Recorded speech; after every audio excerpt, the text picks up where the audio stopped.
Terkadang dalam kehidupan kita ini ada hal-hal yang banyak kita takuti. Ada orang yang takut tidak bisa makan, ada orang yang takut akan masa depan dia dan anak-anaknya, ada orang yang takut tidak dapat pekerjaan, ada yang takut apabila dikeluarkan dari pekerjaan, atau mungkin lebih daripada itu, takut kepada berhala, kepada selain daripada Allah Subhanahu wa taala, dan begitu seterusnya. Jadi bab ini akan mengarahkan kepada kita tentang menempatkan rasa takut hanya kepada Allah Subhanahu wa taala. Allah Subhanahu wa taala berfirman tepat pada surah Al-Imran ayat 175. Innama dzalikumus syaitanu yukhawwifu awliya'ah fala takhafuhum wa khafuni in kuntum mu'minin. Sesungguhnya mereka tidak lain hanyalah setan-setan yang menakut-nakuti kalian dengan kawan-kawannya. Oleh karena itulah maka janganlah kalian takut kepada mereka, tapi takutlah kepada Aku, kata Allah, jika kalian benar-benar orang yang beriman kepada Allah Subhanahu wa taala. Ayat ini sebenarnya didahului dengan ayat sebelumnya, di mana pada surah Al-Imran ayat 173 sebelumnya Allah mengatakan alladzina qala lahumun nas innan nasa qad jama'u lakum fahsyauhum fazadahum imanan wa qalu hasbunallah wa ni'mal wakil fanqalabu binikmatin minallahi wa fadlin lam yamsashum su wattaba'u ridwanallah wallahu dzu fadlin adzim. Yaitu orang-orang yang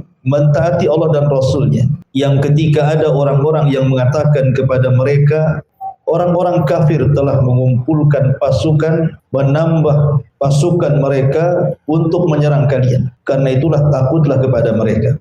Ternyata ucapan itu menambah kuat iman orang-orang yang beriman dan mengatakan cukuplah Allah menjadi penolong bagi kami dan dialah sebaik-baik penolong.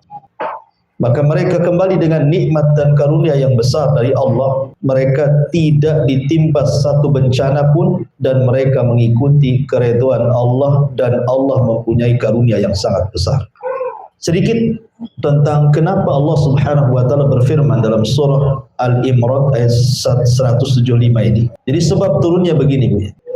Ketika kaum muslimin mengalami kekalahan dalam perang Badar, ke dalam perang Uhud, memang betul-betul perang Uhud itu perang di mana kaum muslimin itu betul-betul kalah. Bahkan Nabi SAW diisukan meninggal karena ketika itu ada seorang sahabat yang mirip dengan Rasul namanya Mus'ab ibn Umair gugur di perang Uhud ini. Jadi sangkanya itu Nabi, sehingga tersebarlah isu kematian Rasulullah Sallallahu Alaihi Wasallam di perang Uhud, padahal itu adalah kedustaan. Tetapi dengan tersebarnya isu kematian Rasul itu menciutkan sebagian hati para sahabat sehingga mereka mundur dan berakhir dengan mengalami kekalahan. Tetapi walaupun demikian Allah Subhanahu wa taala menyelamatkan nabinya dan tidak benar berita kematian.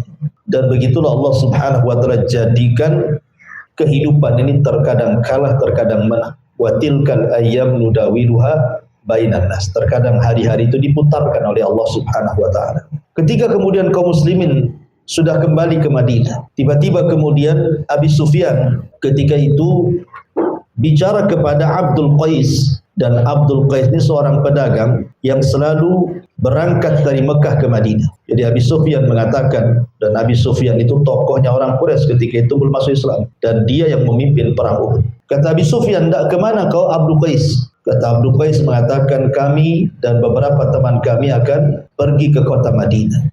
Kemudian kata Abi Sufyan, "Maukah engkau menyampaikan berita dariku kepada Muhammad? Mau enggak? Nanti ku berikan engkau imbalan." Akhirnya kemudian Abdul Qais dan kawan-kawannya sepakat mau. Akhirnya berangkatlah 3 orang ini dari Mekah menuju kota Madinah. Nah, kemudian ketika Nabi SAW sampai di sebuah tempat namanya Hamra al-Asad, itu kepulangan dari Uhud, tiba-tiba kemudian utusan Abi Sufyan, Abdul Qais dan kawan-kawan ini menemui Rasul sebelum masuk Madinah.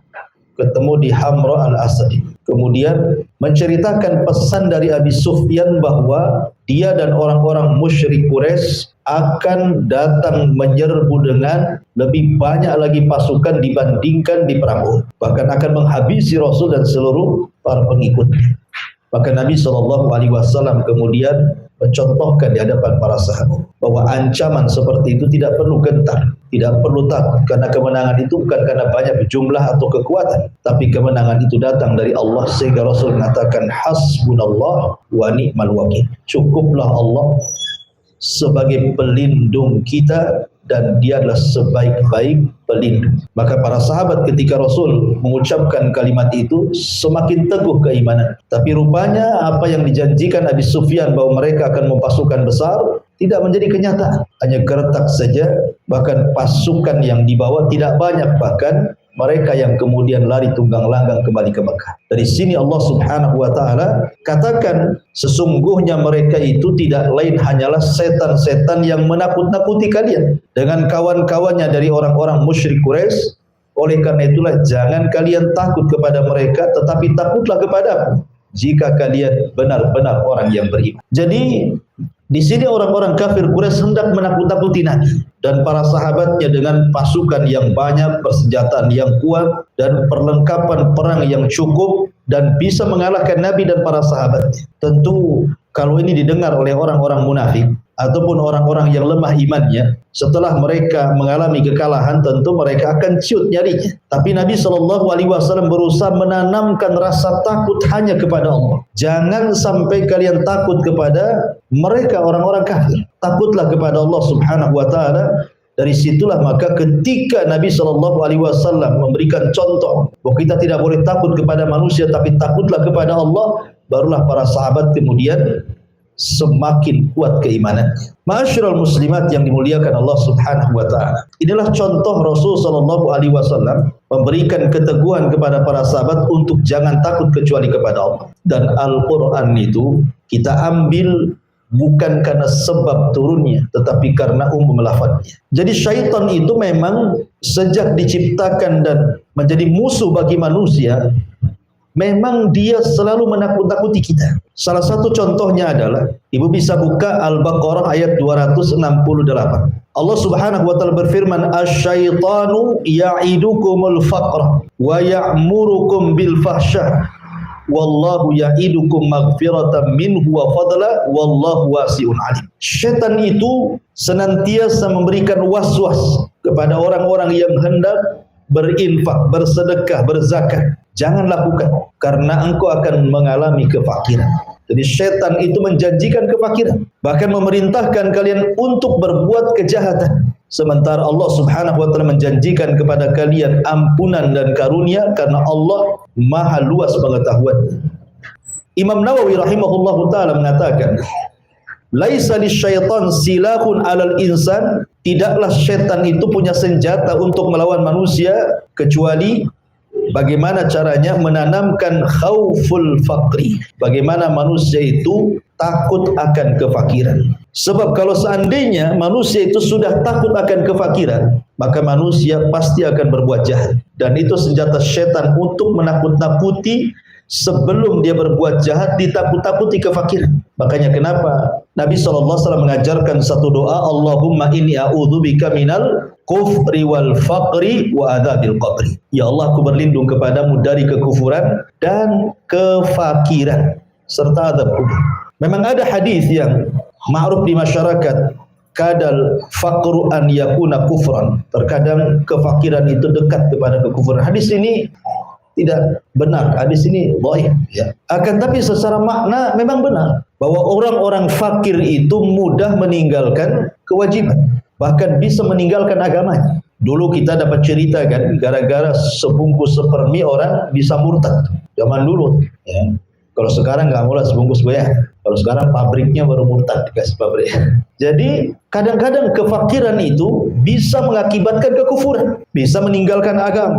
Bahkan terkadang dia bisa murka kepada Allah Subhanahu wa taala, menyalahkan Allah seolah-olah ujian dari Allah itu bagikan azab bagi dia. Makanya Nabi mengajarkan satu doa agar kita berlindung dari kefakiran dan juga kekufuran. Nah, di antaranya adalah ketakutan manusia kepada kefakiran ini mengantarkan kepada mencari pekerjaan haram, karena dipikirnya bahwa mencari yang halal itu sulit. Sementara dia harus makan, sementara keluarganya harus makan, anak-anaknya harus makan dan juga harus sekolah. Akhirnya dia tidak peduli dengan bagaimana cara mencari harta. Makanya kenapa Nabi SAW sudah bersabda 14 abad yang silam itu, sayati alaikum zaman, akan datang zamannya kata Rasul, la yubalil mar'u bima akhadal mal. Manusia sudah tidak akan peduli bagaimana cara mengambil harta, karena takutnya miskin. Sementara rasa takut ini adalah was-was yang dibentuk oleh syaitan untuk menakut-nakuti manusia. Sehingga rasa takut yang dalam kepada kefakiran itu akhirnya mengantarkan mencari barang-barang atau pekerjaan-pekerjaan yang diharamkan Allah Subhanahu wa taala. Ataupun mungkin kefakiran ini juga bukan hanya sekedar mengantarkan kepada mencari hal-hal yang kemudian diharamkan dari pekerjaan, terkadang juga sampai kepada membatasi keturunan. Ingat, Nabi SAW mengatakan, tazawwajul walud wal wadud fa inni mukatsirun bikumul umam yaumal qiyamah. Kata Rasul, nikahilah wanita yang tukang beranak dan juga penyayang kepada suami.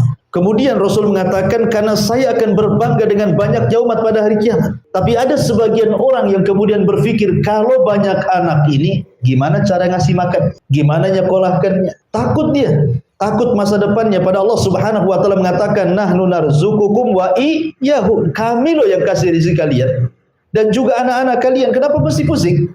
Lah, terkadang kemudian perasaan takut kepada selain Allah yang dihembuskan oleh syaitan, salah satunya kepada kefakiran, itu mengantarkan orang akhirnya membatasi keturunan. Padahal tujuan pernikahan itu adalah memperbanyak keturunan. Kemudian juga yang ketiga, terkadang juga banyak akhirnya kemudian anak-anak muda terhalang dari menikah. Alasannya belum ada pekerjaan, alasannya belum mapan, alasannya nanti saya kasih makan apa istri saya gitu. Padahal Allah Subhanahu wa taala jelas-jelas yang mengatakan bahwa iyakunu fuqara yughnihimullah. Kalau kalian fakir nanti Allah kasih kekayaan. Dulu kita saja atau ibu-ibu dulu kan waktu menikah dengan suami ibu, awal-awal nikah kan banyak yang nggak punya rumah tuh. Tapi seiring dengan waktu, awalnya nyewa, akhirnya cari lahan, atau mungkin nyicil beli rumah, punya rumah.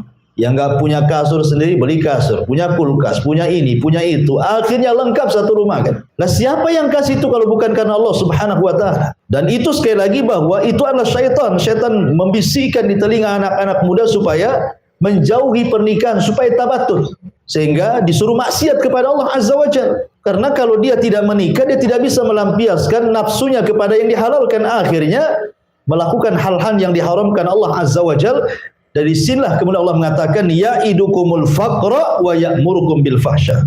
Setan menjanjikan kefakiran, habis itu memerintahkan untuk berbuat kerusakan. Kemudian juga termasuk juga karena takut kefakiran, terkadang ada orang-orang tua yang punya anak gadis gitu ya. Ketika sudah waktunya menikah, terkadang dia pilih-pilih jodoh tuh anak. Kalau dia tidak beragama tuh, mesti doktrin orang tuanya kepada anak gadis tuh, nah kalau cari jodoh cari yang mapan. Kalau bisa PNS, ya. Kalau bisa yang paslon yang banyak kan gitu ya. Jadi kadang-kadang seperti itu. Ya minimalnya pengusaha katanya. Minimal pengusaha itu, maksimalnya apa? Menteri ya. Jadi kadang-kadang orang-orang yang kemudian mendoktrin anak-anaknya itu justru soal urusan dunia. Padahal kita tahu bahwa kenikmatan berumah tangga itu bukan disebabkan karena kekayaan. Bukankah Rasul yang mengatakan ketika memilih kriteria itu, kata Rasul, fadfar bidzatid din taribat yadak. Ambil yang baik agamanya. Ambil yang baik agamanya. Karena anak gadis kita itu akan melahirkan cucu kita. Cucu kita akan melahirkan cicit kita. Dan itu aset bagi kita setelah kematian kita. Mereka yang mendoakan kita. Kalau orang-orang yang kaya belum tentu sayang dengan orang tuanya. Jangankan lagi meninggal setelah kematian kita, masih hidup ketika sudah tua saja boro-boro gitu ya. Kenapa? Karena yang menggerakkan anak sayang kepada orang tua itu agama, bahwa ketika dia birrul walidain itu sebuah pahala. Makanya gara-gara kemudian waswas syaitan, akhirnya banyak kemudian orang-orang yang justru menjodohkan anak-anaknya dengan dilihat barometer kekayaan bukan dari agama. Atau terkadang juga karena takut fakir, banyak kemudian wanita-wanita yang kemudian mengambil tempat pekerjaan laki-laki. Dulu kita belum pernah lihat ada pom bensin itu yang layan perempuan kan Bu, pom bensin yang laki-laki. Nah, sekarang yang di pom bensin itu banyak perempuan gitu, laki-lakinya terusir sedikit Bu. Yang saya khawatirkan nanti tukang bangunan pula perempuan semua. Ya kan repot itu nanti. Pemborongnya perempuan, tukangnya perempuan, helpernya perempuan. Nah, laki-laki kerja apa? Suruh mancing. Gitu kan. Jadi itu akibat apa? Karena takut fakir. Kemudian gaya hedonis dipertontonkan dengan sinetron-sinetron yang isinya di rumah-rumah megah, gedong, belum lagi artis kalau ngupload video itu, wah semua kekayaannya, mobilnya, istananya, semuanya. Akhirnya orang-orang miskin menghayal kapan sekaya dia gitu. Sehingga kurang bersyukur. Padahal Nabi SAW mengatakan, "Umduru ila man huwa asfala minkum wa la tangduru ila man huwa fawqakum." Lihat ke bawah kalau urusan dunia, jangan lihat ke atas, pegel ya. Karena kalau banyak lihat ke atas itu syukurnya sedikit jadi. Kemudian dan itu akibatnya akhirnya banyak perempuan-perempuan yang kemudian tidak punya aturan cara mencari pekerjaan karena berpikir kehidupan dia macam mana, masa depan dia macam mana. Orang tua saya sudah miskin, saya masih miskin lagi. Padahal belum tentu. Betapa banyak orang-orang susah kemudian dipinang orang kaya jadi kaya ya dia. Itu siapa yang berkehendak Allah Subhanahu wa taala. Dan belum tentu orang kaya juga senang hidupnya. Hanya zahirnya saja dia senang. Ya, karena bagaimanapun kesenangan itu datang dari hati dan itu pemberian dari Allah Subhanahu wa taala. Kemudian juga akibat kemudian bagaimana setan merongrong manusia untuk menakut-nakuti, dicintakan dengan harta dan ditakutkan dengan kematian. Bagaimana orang itu dicintakan dengan harta kemudian ditakutkan dengan kematian? Akhirnya dia pun melanggar syariat dan mengikuti perintah syaitan. Ya. Kembali kepada tema bahwa di sini Allah Subhanahu wa taala menjelaskan tentang bagaimana kedudukan takut. Takut itu sebuah ibadah. Pada bab sebelumnya kita menjelaskan tentang al-mahabbah. Maka bab sekarang menceritakan tentang al-khauf. Kenapa di sini mu'alif rahimahullahu taala ingin menjelaskan tentang rukun-rukun ibadah hati. Jadi rukun ibadah hati itu ada 3 Ibu ya. Pertama al-mahabbah, perasaan cinta. Yang kedua al-khauf, perasaan takut. Yang ketiga ar-raja, perasaan mengharap. Ibadah itu harus didasari dengan cinta, jangan terpaksa. Ibadah itu harus didasari dengan takut supaya terangsang terus untuk melakukan ibadah. Ibadah itu harus didasari dengan harapan. Dengan adanya harapan, berarti makin kita ini semangat untuk beribadah karena di balik ibadah ada sorga, ada kenikmatan dan begitu seterusnya. Itu disebut arkan, rukun-rukun ibadah hati. Dan rukun-rukun ibadah hati lebih mulia dibandingkan ibadah zahir. Ibadah hati itu jauh lebih mulia dibandingkan ibadah yang nampak. Gerakan-gerakan, bacaan-bacaan itu. Kenapa? Karena yang merangsang gerakan dan ibadah bacaan itu adalah hati. Salat itu kan gerakan, tetapi yang paling penting itu khusyuknya. Khusyuk itu dalam hati. Karena percuma kalau hanya gerakan saja, betapa banyak Allah menolak gerakan-gerakan salat yang tidak khusyuk, tidak tumakninah, asal bergerak saja. Karena inti ibadah itu dalam hati. Kalau hatinya baik, semua gerakannya baik. Kalau hatinya tidak baik, maka gerakannya pun tidak baik. Itu yang disabdakan Nabi Sallallahu Alaihi Wasallam. Sedikit bicara takutnya. Takut itu ada 4 macam. Takut itu ada 4 macam. Yang pertama, takut kepada Allah yang sudah saya jelaskan. Tidak boleh takut kecuali kepada Allah. Tidak boleh takut kecuali kepada Allah. Dan ini takut ibadah, namanya takut tauhid. Berpahala. Waliman khafa maqama rabbih jannatan. Bagi orang yang takut kepada Rabbnya maka dia dapat 2 surga. Yang kedua namanya al-khaufu atau khaufus sir. Rasa takut yang terselubung dalam hati. Seperti takut kepada berhala, takut kepada sesembahan. Ya. Itu syirik besar, tak boleh. Tidak boleh takut kepada sesembahan. Seperti takutnya orang-orang musyrik di zaman Nabi SAW, kalau mereka sampai meninggalkan sembahan mereka maka akan ditimpa azab. Ya, sehingga lihat para nabi ketika menghadapi kaumnya, seperti contohnya umpamanya Nabi Allah Hud alaihi salatu wassalam, dia mengatakan kepada kaumnya, fakiduni jami'ah summa la yungdur, silahkan kalian bersepakat dengan berhala kalian, buat makar untukku, aku tunggu, jangan lama-lama, sekarang juga. Artinya Hud menanamkan bahwa kita tidak boleh takut kepada berhala-berhala. Takut itu hanya kepada Allah Azza wa Jalla. Ya. Tidak boleh orang takut seperti itu. Seperti takut, ya seperti yang saya katakan tadi, banyak orang-orang yang kemudian menghambakan dinar, menghambakan dirham, menghambakan rupiah, dolar dan juga ringgit karena takut. Takutnya itu takut tidak makan, takut tidak terlaksana keinginan dia, cita-cita dia, sehingga dia hambakan duit itu. Hari-hari dari pagi sampai pagi dia cari duit. Dia lupa sholat, lupa zakat, lupa segala-galanya. Dia menghambakan uang. Oh, sekarang kan berhalanya uang. Handphone berhalanya sekarang ya, bukan batu lagi. Kadang-kadang sibuk main handphone, padahal sudah datang waktu zuhur, tidak peduli dengan zuhur tuh. Dengan asar tidak peduli, dengan maghrib, pokoknya nongkrongnya di handphone. Jadi berhala tuh handphonenya jadinya kan. Ini kalau kemudian dia lebih takut kepada selain Allah Azza wa Jalla dibandingkan takut kepada Allah, oh hati-hati. Ya ini takut sir. Ini syirik, kesyirikan tidak boleh. Jadi masyarul muslimat yang dimuliakan Allah Azza wa Jalla, ataupun datang ke kuburan-kuburan orang soleh, kuburan orang-orang saleh itu, dia takutnya kepada kuburan itu melebihi takut dia kepada Allah. Itu juga bisa mengantarkan kepada kesyirikan kepada Allah Azza wa Jalla. Kemudian yang ketiga, takut tapi tidak sampai syirik. Cuman rasa takut ini mengantarkan akhirnya meninggalkan yang wajib atau melaksanakan yang haram. Contoh, ibu diancam sama suami, ya, kau jangan sholat. Nah itu ya. Akhirnya ibu takut, betul-betul tak sholat. Kenapa tak sholat? Takut sama suami. Kalau saya sholat saya dipecat katanya kan, saya ditalak, saya takutlah katanya. Atau dalam sebuah perusahaan, aturan perusahaan tidak boleh ada sholat. Akhirnya kemudian orang tidak mau keluar dari perusahaan itu. Jadi ketika ditanya, kenapa kau tidak keluar dari perusahaan itu?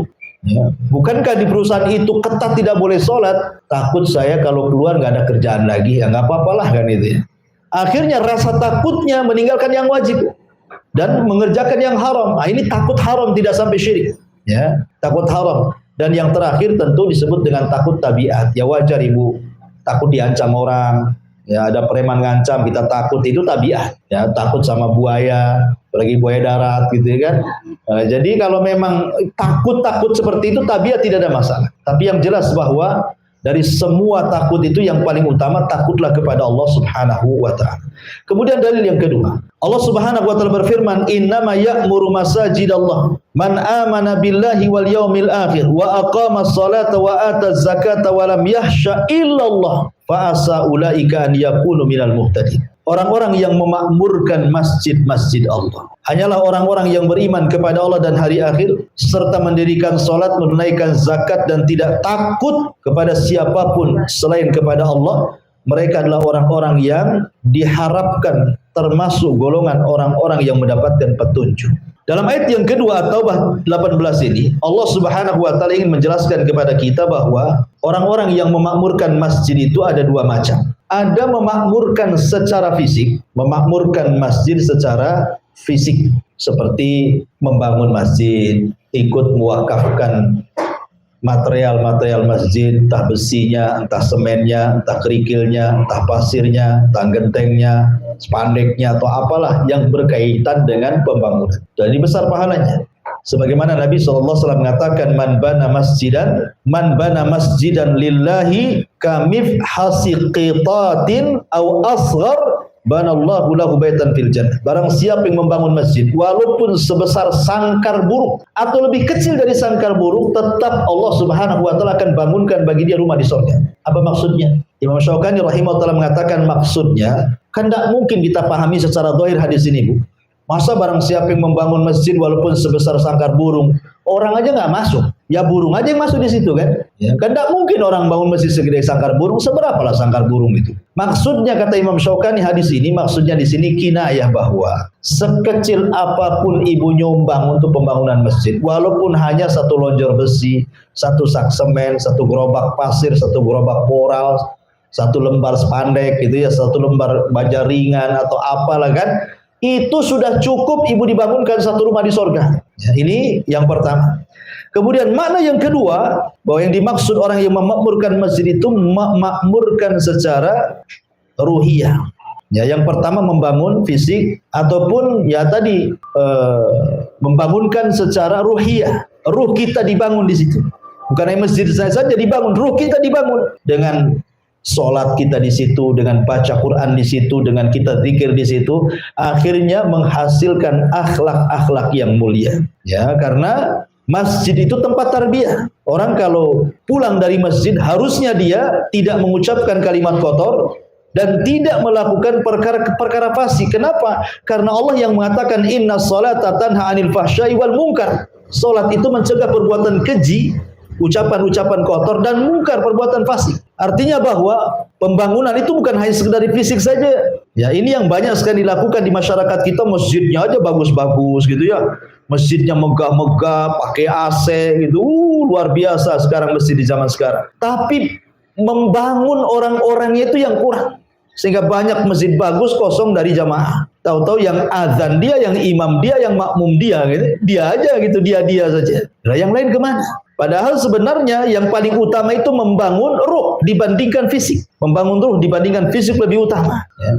Tapi juga bagaimanapun dua-duanya juga utama. Makanya Allah Subhanahu wa taala mengatakan orang-orang yang memakmurkan masjid-masjid Allah itu ya orang-orang yang beriman kepada Allah dan hari akhir, melaksanakan salat, menunaikan zakat, dan yang paling penting syahidnya di sini walam yahsya illallah, walam yahsya illallah, dan dia tidak takut kecuali kepada Allah Azza wa Jalla. Kalimat yahsya itu beda dengan al-khauf. Kalau pada ayat yang pertama Ali Imran ayat 175, Allah membahasakan takut itu dengan kalimat al-khauf. Tetapi dalam surah At-Taubah ayat 18 Allah membahasakan takut itu dengan kalimat khasyah. Apa bedanya al-khauf dan khasyah? Kan kalau diterjemahkan ke bahasa Indonesia kan sama-sama takut. Kata ulama mengatakan khasyah lebih tinggi dibandingkan al-khauf.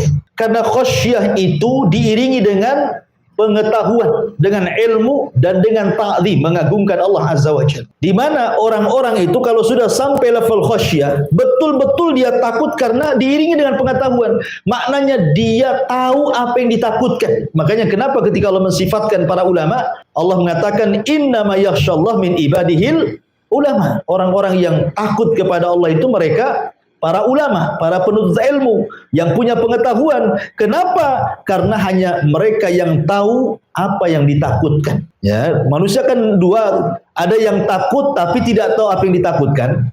Ada yang takut memang dia tahu apa yang ditakutkan. Ya. Jadi ulama itu tahu. Kenapa mereka takut? Karena tahu yang ditakutkan. Selain ulama itu yang nggak takut wajar karena nggak tahu apa yang ditakutkan gitu ya. Makanya khasyah itu lebih tinggi dibandingkan khauf. Dan orang-orang yang masuk ke masjid harusnya bukan hanya sekedar al-khauf, tetapi juga mendapatkan predikat khasyah. Jadi ketika masuk masjid itu dia tahu apa yang ditakutkan dalam masjid itu. Kenapa dia sholat? Karena takut akan neraka, takut akan adab, takut disiksa dan begitu seterusnya. Ya, jadi khasyah itu lebih tinggi dibandingkan al-khauf. Kemudian Allah mengatakan fa ulaika an yakunu minal muhtadin. Kemudian di dalam ayat yang lain Allah mengatakan, disebutkan dalam surah Al-Ankabut ayat 10, wa minan nasi man yaqulu amanna billah fa idza udhiya fillahi ja'ala fitnatan nasi ka'adzabillah wa la in ja'a nasrun min rabbika la yaqulanna inna kunna ma'akum aw laysa Allahu bi'a'lama bima fi suduril alamin. Di antara manusia ada yang berkata, kami beriman kepada Allah, maka apabila dia disakiti karena beriman kepada Allah, dia anggap siksaan manusia itu seperti siksaan Allah. Sungguh jika datang pertolongan dari Rabb, mereka pasti akan berkata sesungguhnya kami beserta kalian. Bukankah Allah lebih mengetahui apa yang tersimpan dalam dada semua manusia? Maksudnya begini, ayat ini bagus sekali. Kita jabarkan sedikit agak panjang. Ada yang mengatakan bahwa ayat ini adalah isyarat kepada orang-orang munafik. Jadi orang-orang munafik dan lemah imannya, kalau diuji oleh Allah Subhanahu wa taala di zaman Nabi sallallahu alaihi wasallam, maka mereka mengatakan ujian itu seolah-olah adab dari Allah Azza wa Jalla, bukan sebagai pengangkat derajat dan penghapus dosa, ya kan? Berbeda dengan orang-orang yang beriman. Justru mereka menjadikan ujian Allah itu sebagai keyakinan bahwa Allah sedang mengangkat derajatnya dan Allah sedang menghapus dosa-dosanya dan Allah sedang menggembleng dari kesabaran. Karena begini Bu ya, manusia di depan ujian Allah Subhanahu wa taala itu ada 4 macam. Kalau seandainya ibu diuji oleh Allah, sakit, berkepanjangan, ekonomi lagi bermasalah, apalagi BBM naik gitu ya. Semua naik jadinya Bu ya. Ya, sampai COD aja naik tuh. Shopee aja naik ongkosnya katanya. Naik semua Ibu ya. Sampai ibu pun naikkan juga uang belanjanya itu sama suami. Kenapa dinaikkan dek? BBM naik Bang, nggak dengar BBM naik katanya. Ada yang sampai seperti itu. Jadi kalau ada orang diuji nih, entah itu kematian orang dicintainya, atau mungkin kefakiran hidupnya, atau penyakit yang dideritanya, dan begitu seterusnya. Manusia itu menghadapi ujian itu ada 4 kategori. Ada 4 orang, ada 4 macam. Yang pertama ada orang yang Masya Allah tasahud Bu. Tasahud itu artinya enggak redho dengan ujian, enggak ikhlas dengan musibah. Ya, kayaknya musibah ini azab dari Allah Subhanahu wa taala bagi dia. Bahkan lebih parah lagi, bukan hanya hatinya saja tidak ikhlas, tidak redho Bu, lisannya pun kadang-kadang ikut menunjukkan ketidakredhoan. Lisannya itu ngomong, kenapa mesti aku terus? Kenapa enggak tetangga sebelah saja? Ya. Kenapa aku sakit terus? Itu kapan sembuhnya? Salah apa saya ini ya Allah? Nah, jadi kan ada orang yang nampak dari lisannya. Kenapa si anak saya saja nggak naik kelas? Kenapa anak si fulan nggak naik terus? Ya karena bodoh mungkin anaknya. Jadi ada yang kemudian itu menjadikan ujian. Itu betul-betul tasahud dia, nggak redho dia, marah-marah dia. Nah, ini orang yang kunut min rahmatillah. Orang-orang yang putus asa dari rahmat Allah, ini bahaya. Inilah yang difirmankan dalam Al-Quran yang kita baca. Fa idza udhiya fillah ja'alallah fitnatan nas ka'adzabillah. Apabila disakiti karena beriman kepada Allah, dia menganggap siksaan manusia itu seperti siksaan Allah. Ya Rabb, saya kan sudah sholat. Ya, kok saya masih susah juga? Ya Allah, saya sudah sholat, kenapa tetangga itu nyelekit kali ngomongnya? Ya Allah, saya sudah sholat, kenapa kok begini? Kadang-kadang orang kemudian menganggap bahwa kalau Allah sedang menguji, dia merasa sudah beriman, ternyata ujian itu dianggapnya seperti azab Allah. Ini bahaya. Ini yang pertama. Yang kedua, ada orang itu zahirnya pura-pura kuat dalam ujian, disabar-sabari. Ya, pokoknya suaminya meninggal sabar, ekonominya gulung tikar sabar. Ya, disabar-sabari. Ada orang yang menyabar-nyabari diri Bu, tapi jangan disenggol. Kalau disenggol keluar semua keluhannya. Nah, ada orang kayak gitu Bu. Nampaknya sabar sekali ibu tegur. Cemana jualannya? Aduh payah kata. Sebulan ini begini begono. Nah, itulah. Ada orang yang nampak menyabar-nyabarkan diri, tapi kalau disenggol keluar semua. Nah, ini kelompok yang kedua, tapi agak rendah daripada kelompok pertama. Ada kelompok yang ketiga, ini beda lagi. Dia betul-betul ikhlas. Betul-betul ikhlas, redho, betul ya. Disenggol nggak disenggol ya memang dia ikhlas, sabar betul orang ini. Memang sudah dicatat di Lauhil Mahfuz saya ini harus dapat ujian hari ini. Memang sudah dicatat memang orang yang saya cintai harus meninggal hari ini. Pokoknya betul-betul sabar. Ah, ini yang luar biasa. Dan yang lebih luar biasa lagi adalah yang nomor keempat. Sudah sabar, sudah ikhlas, sudah redho, lisannya juga justru mengucapkan alhamdulillah. Setelah dia mengucapkan innalillah wa inna ilaihi rajiun, dia mengucapkan alhamdulillah. Karena jarang sedikit atau sedikit sekali orang yang ditimpa musibah mengucapkan alhamdulillah. Saya contohkan sebuah kisah namanya Urwah ibn Mas'ud, Urwah ibn Zubair rahimahullahu ta'ala. Jadi Urwah ini Bu, dikasih penyakit kakinya. Salah satu kakinya harus diamputasi. Akhirnya kemudian dikatakan kepada Urwah, ya Urwah, engkau harus minum khamr. Kakimu akan diamputasi dan kau akan merasakan sakit. Kata Urwah, tidak. Aku tidak akan minum yang diharamkan Allah. Kalau engkau ingin putuskan kakiku, tunggu aku ambil wudu, kemudian aku sholat 2 rakaat. Saat sholat kau potong kakiku, katanya. Subhanallah. Jadi dia mengambil momen khusyuk itu sebagai obat bius bagi dia. Itu lama dulu. Khusyuk itu bisa jadi obat bius sehingga ketika dipotong sudah terpotong disangka belum dipotong. Lah di waktu yang sama ketika kemudian kakinya terpotong satu, artinya sudah pincang dan punya kaki satu, ada kabar pula salah satu putra daripada Urwah ini meninggal dunia. Bayangkan, berturut-turut musibahnya. Pertama kakinya hilang, yang kedua anaknya hilang. Tapi Urwah mengatakan alhamdulillah ala kulli hal. Segala puja dan puji bagi Allah. Segala sesuatu ada kebaikannya. Sehingga orang-orang heran dan mengatakan, ya Urwah, kok bisa kamu mengucapkan alhamdulillah? Kata Urwah, ya, tidakkah kau lihat anggota badan diriku? Aku masih punya 2 tangan dan aku masih punya 1 kaki. Aku tak bersyukur kepada yang ada. Dan kenapa aku mengucapkan alhamdulillah karena kematian putraku? Karena aku masih putra yang lain yang bisa membanggakan diriku. Jadi orang yang keempat ini tetap dia mensyukuri nikmat yang tersisa pada badannya. Tidak terus fokus pada musibah yang menimpanya. Oh, ini kan luar biasa tuh. Yang keempat ini.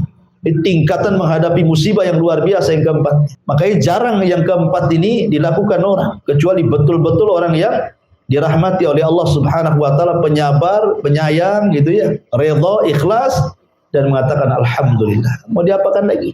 Ya kan? Lah masyarul muslimat yang dimuliakan Allah Azza wa Jalla, ayat ini memberikan pelajaran kepada kita bahwa jangan pernah seseorang itu menyandarkan hidup kepada manusia. Sebab kalau seandainya manusia menyakiti kita, maka kita anggap mereka menyakiti seolah-olah adab dari Allah Subhanahu wa taala. Makanya nanti hadis setelahnya Nabi sallallahu alaihi wasallam mengatakan manil tamasa ridallah bi sakhatin nas radhiyallahu anhu wa arda anhun nas wa man iltamasa ridhan nas bi sakhatillah sakhitallah alaihi wa askhata alaihi nas. Barang siapa yang mencari keridhaan Allah walaupun membuat orang marah, maka Allah akan redha kepadanya. Dan barang siapa yang mencari keridhaan manusia dengan perkara yang bisa mendatangkan kemarahan Allah, maka Allah akan marah kepadanya dan membuat orang-orang jadi marah kepadanya.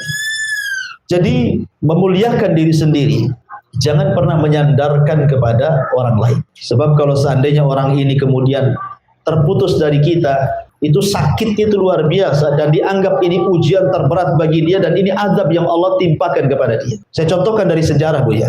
Nabi SAW ketika pulang dari Thaif, Rasul pulang dari Thaif. Dikiranya kan di Mekah dia sudah tidak bisa lagi berdakwah, karena 18 kabilah sudah mengancam dia akan dibunuhnya kalau dia tetap berdakwah di Mekah. Terpaksalah Rasul harus cari areal baru, berangkat ke Taif dengan harapan para pembesar Taif mau melindungi Rasul dan mau bisa tinggal di Taif sambil melanjutkan dakwah tauhid. Rupanya pembesar-pembesar Taif seperti Abdu Al-Layali, kemudian Al-Habib Ibn Amr, kemudian Mas'ud Ibn Amr, 3 tokoh Taif ini betul-betul mengusir secara telak kepada Rasul. Baru datang sudah diusir.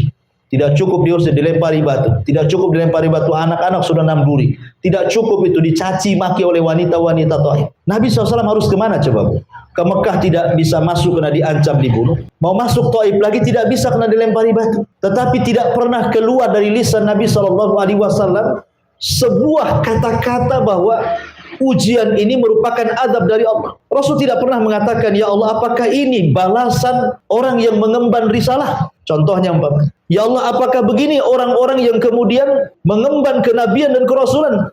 Kenapa mesti aku yang disakiti? Kenapa tidak mereka saja? Kenapa mesti aku seperti ini? Rasul tidak mengatakan seperti itu. Tapi subhanallah, Nabi SAW mengajarkan kepada kita sebuah doa saat disakiti orang Taif. Apa kata Rasul? Allahumma ilaika ashku dha'fa quwwati wa qillati hilati wa hawani 'alan nas. Kata Nabi SAW, ya Allah, aku hanya mengadu kelemahan kekuatanku, sedikit pengalaman dakwahku dan terasa hinanya diriku di atas manusia. Tetapi Rasul mengatakan, illam takun alayya sakhatun fala ubali. Kalau memang illam takun alaika, kalau memang engkau tidak murka kepadaku, kalau memang peristiwa seperti ini bukan kemurkaanmu kepadaku, kalau memang mereka melempari batu kepadaku, mencaci maki aku, ini bukan bentuk kemurkaanmu kepadaku, kata Rasul, fala ubali, aku nggak peduli. Ya. Mereka mau ngomong apa, mau melempari batu, mau menyakiti saya, terserah. Asal ini bukan bentuk kemarahanmu kepadaku. Lihat, bisa nggak kita ngomong begini saat kena musibah? Pamannya ibu kena sakit gitu, ya Allah, selama sakit ini Umpamanya persis seperti ucapan Nabi SAW ya. Ini bukan bagian azabmu untukku. Saya nggak peduli. Ya, boleh jadi ini adalah engkau hendak mengangkat derajatku dan menghilangkan dosa-dosaku. Kan enak bu. Kalau ibu ngomong gitu tenang tuh hidup tuh. Ya. Umpamanya ini gulung tikar usahanya dia ngomong, ya Allah selama gulung tikar ini, kebangkrutan ini bukan azab dari kepada kamu, bukan karena engkau murka kepada aku nggak peduli. Mau gulung tikar, mau bangkrut, nggak peduli. Ya. Yang penting afiataka, karuniamu, maafmu lebih luas kau berikan kepadaku. Itu yang dikatakan Nabi SAW. Ghairu anna afiyataka hiya awsa'ali. Akan tetapi maafmu kepadaku lebih luas dibandingkan murkamu kepadaku. Kalau orang ngomong begini saat kena musibah bu, tenang satu dunia bu. Nggak ada orang yang menjerit-jerit, apalagi sampai curhat kemudian di FB itu nggak ada, ya kan? BBM naik, curhatnya macam-macam itu dari A sampai Z, setiap hari statusnya itu aja. Ya. Kalau dia mengatakan seperti itu kan enak bu, ya kan? Tenang, tidak sedih, tidak khawatir, tidak takut. Itu yang diajarkan Nabi SAW. Tapi betapa banyak sering saya katakan kan, apabila anaknya sakit dia mengeluh dan mengatakan, ya Rob kenapa anak saya yang sakit? Apabila ditimpa musibah dia mengatakan, ya Rob asih aku aja kena musibah, kenapa si anu tidak? Nah, ketika kemudian gulung tikarnya, ya Rob kenapa mesti usahaku yang gulung tikar? Kenapa si anu itu kok bagus sekali usahanya? Apa salahku? Kan ada orang-orang kayak gitu ya. Ini sama dengan firman Allah, fa idza udhiya fillah ja'ala fitnatan nas ka'adzabillah. Apabila diuji gitu ya, maka dia menjadikan ujian itu seolah-olah azab dari Allah Subhanahu wa taala. Tidak, terkadang Allah Subhanahu wa taala menghendaki seperti itu supaya ada kebaikan yang kita tidak tahu hikmahnya. Makanya Allah mengatakan wa asa an taqru syai'an wa huwa khairul lakum. Boleh jadi sesuatu yang kita benci itu ada kebaikan di situ. Mana tahu gitu kan, itu rahasia Allah. Betapa banyak orang-orang yang keluar dari perusahaan ya, karena mungkin di PHK. Rupanya Allah mempersiapkan usaha yang jauh lebih berkah, lebih banyak, lebih bagus lagi dibandingkan ketika dia kerja di situ. Betapa banyak itu sudah banyak kok dilakukan orang-orang. Ya, jadi kenapa mesti takut? Takut dengan rizki, takut dengan kebahagiaan semua milik Allah. Tinggal minta kepada Allah yang Maha Kaya. Ya kan? Ma'asyiral muslimat yang dimuliakan Allah Azza wa Jalla. Makanya pentingnya seseorang itu membangun kebahagiaan dari diri sendiri. Jangan pedulikan ucapan orang. Gara-gara ucapan orang, kadang-kadang orang akhirnya ciut, tidak mau keluar rumah. Ya, ada juga yang kemudian bunuh diri gara-gara ucapan orang itu. Ngapain dipedulikan ucapan orang? Jangan jadikan ucapan orang itu azab dari Allah. Biarkan mereka bicara, nggak usah dipedulikan. Itu maksudnya ya. Maka jangan sampai ujian itu dijadikan fitnah yang seolah-olah adab dari Allah Subhanahu wa taala. Kemudian mu'alif rahimahullahu taala mulai masuk pada hadis Nabi SAW. Dalam hadis yang marfu dari Abu Sa'id Al-Khudri radhiyallahu anhu, "Inna min dha'fil yakin an turdiyan nas bi sakhatillah wa an tahmadahum ala rizqillah wa an tadhummahum ala ma lam yu'tikallah. Inna rizqallah la yajurruhu hirsu harisin wa la yarudduhu karahiyatu karih." Hadis ini secara sanad dhaif jiddan. Hadisnya sangat lemah sekali, tidak bisa dijadikan hujah. Akan tetapi boleh jadi mungkin ini dikatakan mauquf. Mauquf kepada perkataan Abdullah ibn Mas'ud radhiyallahu anhu yang kurang lebih semana dengan perkataan ini. Sesungguhnya di antara bentuk lemahnya iman adalah mencari keridhaan manusia dengan melakukan perkara yang bisa mendatangkan kemurkaan Allah. Memuji orang lantaran rizki Allah yang diberikan lewat mereka dan mencela orang lantaran rizki Allah yang tidak diberikan lewat mereka. Sesungguhnya datangnya rizki Allah tidak dapat dipercepat dengan semangat seseorang yang mengelola untuk mendapatkannya, begitu juga tidak dapat ditinggalkan oleh kebencian seseorang yang membencinya. Subhanallah, ini banyak terjadi di masyarakat ya, bahwa terkadang manusia itu ingin mencari keridhaan manusia tetapi dengan cara yang membuat Allah murka. Ya, banyak orang yang kemudian mencari ridha manusia, tidak peduli Allah murka atau tidak murka. Itu banyak sekali di masyarakat ya. Umpamanya orang bekerja di perusahaan, yang penting dia nggak dipecat, nggak apa-apalah, dilarang sholat, nggak apa salah katanya. Yang penting saya bisa kerja, bisa digaji di sini. Kadang-kadang seperti itu. Atau masuk kerja dengan cara nyogok, dengan cara rasuah gitu ya, kecuali ngambil hak ya. Dengan cara rasuah nggak peduli. Jadi jangan kemudian mencari redha orang dengan kemurkaan Allah Subhanahu wa taala. Atau mungkin sebaliknya. Karena namanya manusia itu tidak semua suka dengan kita, tidak semua benci dengan kita. Makanya hati para ulama, hati orang-orang mulia itu adalah hati yang tidak berubah. Kalau ibu ini orang berakal, orang mulia, jangan pernah merubah hati gara-gara celaan, dan juga jangan pernah merubah hati gara-gara pujian. Bagi ibu pujian dan celaan sama saja. Jangan kalau ibu dipuji langsung ibu masuk kamar kemudian bercermin, gitu ya. Jadikan ibu cerminnya. Karena hati orang-orang yang mulia itu tidak berubah. Mau dicela sama saja, mau dipuji pun sama saja. Jangan pula kalau dicela hidungnya kecil, kalau dipuji hidungnya membengkak begitu Bu ya. Bukan begitu, ya. Supaya kita ini tidak ciut kalau ada orang yang tidak suka dengan kita. Karena orang berbuat baik saja, tidak semua orang suka dengan kita, apalagi berbuat jahat. Ya, maka dari sini jangan mencari redha manusia di atas kemurkaan Allah Subhanahu wa ta'ala. Karena bagaimanapun kemuliaan itu datang dari Allah. Siapa yang Allah muliakan tidak ada makhluk yang bisa menghinakan. Siapa yang Allah hinakan tidak ada makhluk yang bisa mengangkat derajatnya. Dan mengangkat derajat itu bukan karena harta. Kalau memang itu, kenapa pula Qarun difirmankan fakhasafna bihi wa bidarihil ardh. Kami tenggelamkan Qarun beserta seluruh harta-hartanya. Ya. Kalau memang kemuliaan itu ada pangkat dan jabatan, bagaimana pula kemudian Fir'aun ditenggelamkan? Fa'aghraqnahum.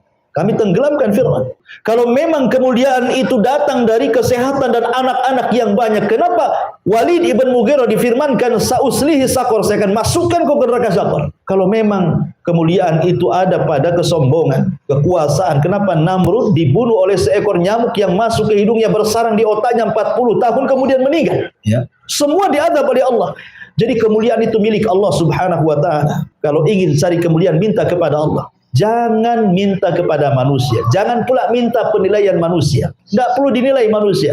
Yang penting kita dapat nilai dari Allah Subhanahu wa ta'ala. Kemudian dari hadis yang terakhir, Aisyah radhiyallahu anha menuturkan bahwa Nabi SAW bersabda, "Manil tamasa ridallah bisakhatin nas, radhiyallahu anhu wa ardahun nas, wa arda anhun nas." Barang siapa yang mencari keridhaan Allah walaupun membuat orang marah, maka Allah akan redha kepadanya dan membuat orang-orang jadi redha kepadanya. Tapi sebaliknya, waman iltamasa ridwan nas bisakhatillah sakhitallahu alaihi wa ashata alaihin nas. Barang siapa yang mencari keridhaan manusia di tengah-tengah kemurkaan Allah, maka Allah murka kepadanya dan Allah akan buat manusia murka kepadanya.